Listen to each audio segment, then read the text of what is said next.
O Expressão está de volta com Eugênio Butti. Eugênio, na Argentina, na Venezuela, Cristina Kirchner e Hugo Chávez vêm impondo algumas sanções à imprensa. E qual é o perigo disso? A sua pergunta já tem a maior parte da resposta. Isso é um perigo. Isso não está em questão. Isso é um perigo. Qual é o perigo?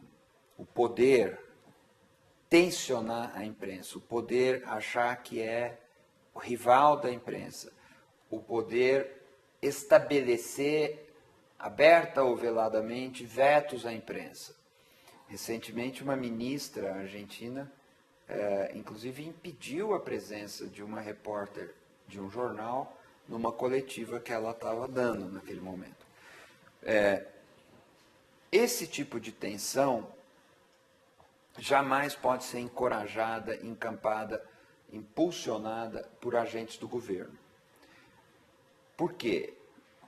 Por dois motivos diferentes. Um é o que está na origem das relações entre imprensa e governo. São relações tensas. Então, essa já é uma relação tensa. O governo não pode jogar mais peso subjetivo nisso aí.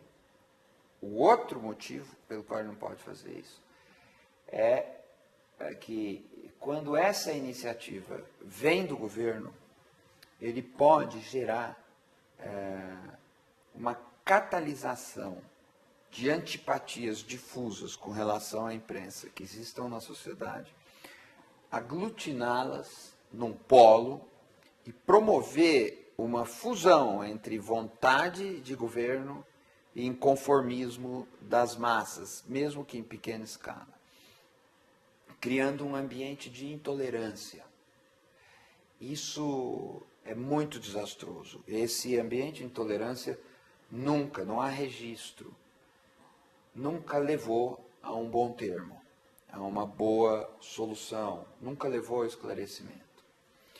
Há um caminho intermediário que também é ruim, aquele pelo qual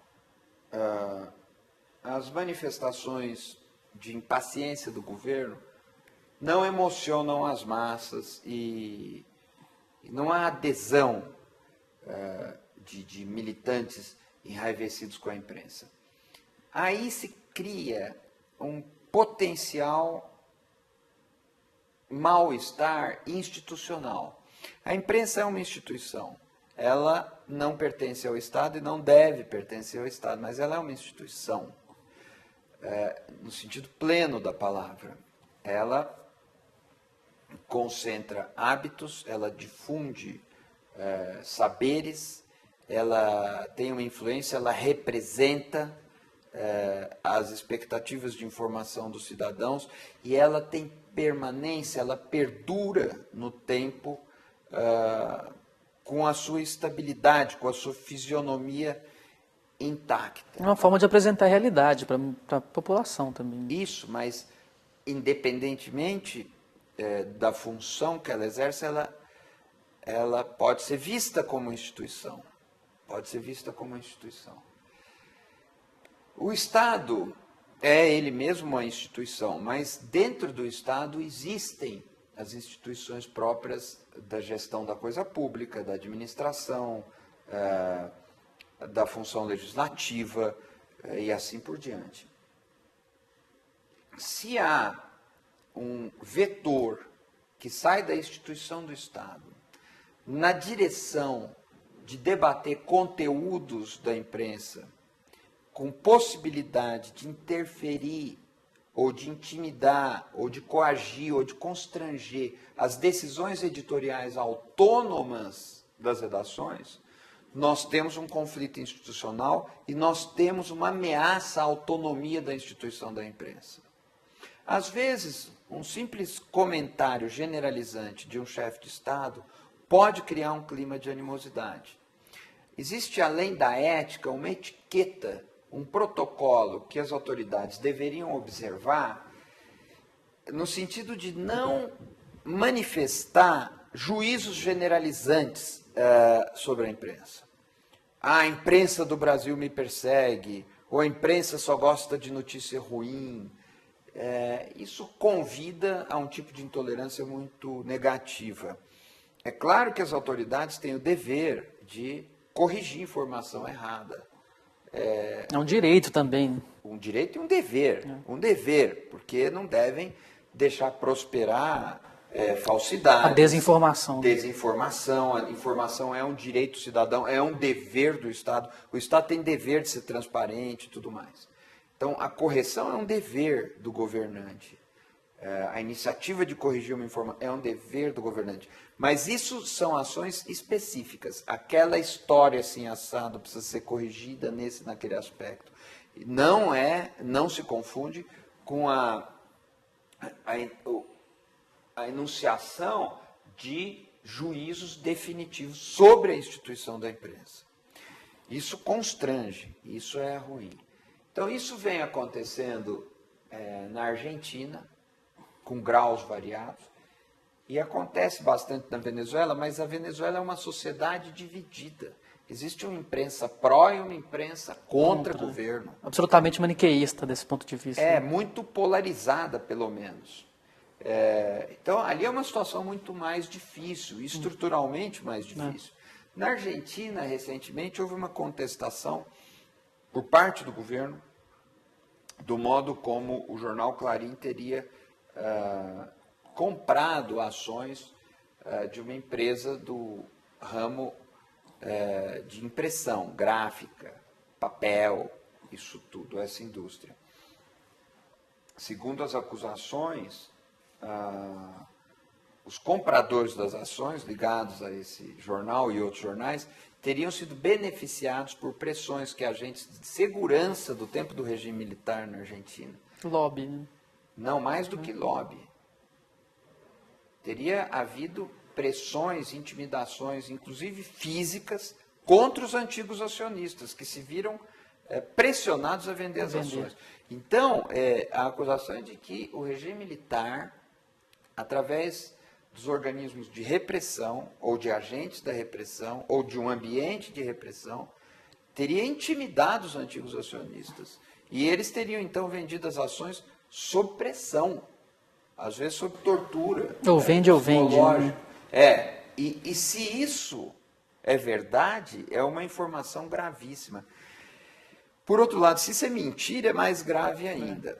A questão é mais complicada, no entanto, porque há uma associação entre essa acusação feita pelo governo e um juízo que o governo faz sobre a conduta editorial do Clarim. Fica a impressão de que se o Clarim apoiasse o governo, tá tudo bem. O governo não faria essa acusação. E, se ela é verdadeira, teria que fazer. Mesmo que fosse um órgão chapa branca de bajulação dos governantes. De outro lado, se ele é um veículo de oposição e a informação é falsa, é muito grave também. Então, o que é preciso observar nesses casos é que o Estado, é evidente, ele é pautado pela lei, posto pela lei, regido pela lei, ele está abaixo da lei, né? As autoridades públicas estão subordinadas à lei e precisam fazer valer a lei. Agora, quando uma acusação de algo que seria um crime é transformada em palanque eleitoral ou mesmo em comício por um governante ou por uma autoridade, isso pode não ser muito propício à revelação da verdade, à promoção da justiça e tudo mais. Então, esse é o ponto a se observar. É muito negativo quando começa a haver uma polarização entre governo e imprensa. A gente pode pegar como exemplo, então, o Washington Post, que 2 jornalistas ficaram 2 anos sem publicar nada e lançaram o Top Secret America, que é o William Ark e outro jornalista, eu não me lembro o nome, falando da questão da espionagem, a máquina do governo inchada, porque você tem muito medo, então logo a espionagem deve ser maior, se gasta muito, e isso acaba, de certa forma, ferindo bastante o governo. Esse é outro tipo de polarização também. Não, mas aí é totalmente diferente. Eu não quero comentar esse caso, mas é totalmente diferente. Por quê? Quando a gente comenta um caso, as especificidades daquele caso contaminam a avaliação geral que é preciso fazer aqui. A função da imprensa é fustigar o governo. A função da imprensa é fiscalizar o governo. É bisbilhotar os negócios que acontecem dentro do Estado. É revelar os segredos que o Estado gostaria de preservar. Essa é a função da imprensa, é por isso que ela existe. É só por isso que ela é necessária. E é por isso mesmo que o Estado não deve fazer o oposto, bisbilhotar a imprensa, fiscalizar a imprensa. Não cabe ao Estado essa fiscalização. Quem fiscaliza a imprensa é a própria sociedade, são os próprios debates da imprensa. Entender essa lógica é muito difícil, mas é indispensável, é preciso entender a lógica.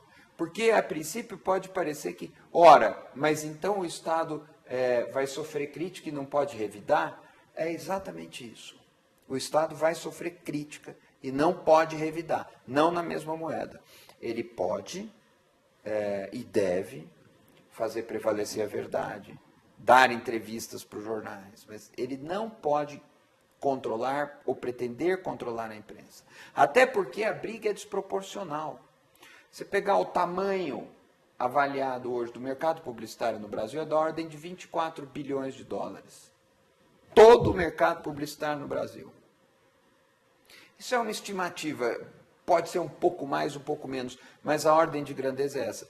Só o faturamento da Petrobras, uma única empresa, é 10 vezes maior do que isso.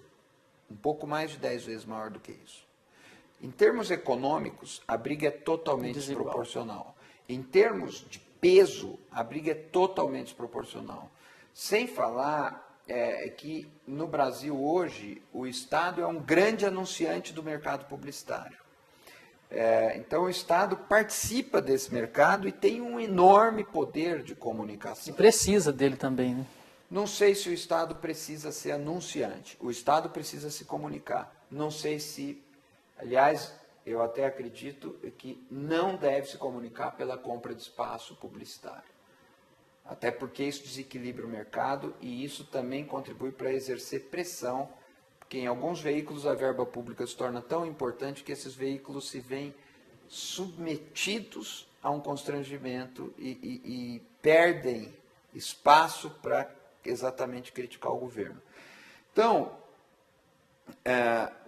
o Estado, o governo, o Poder Judiciário, o Poder Legislativo, tem o dever de respeitar a autonomia da imprensa exatamente para que a imprensa possa fiscalizá-los.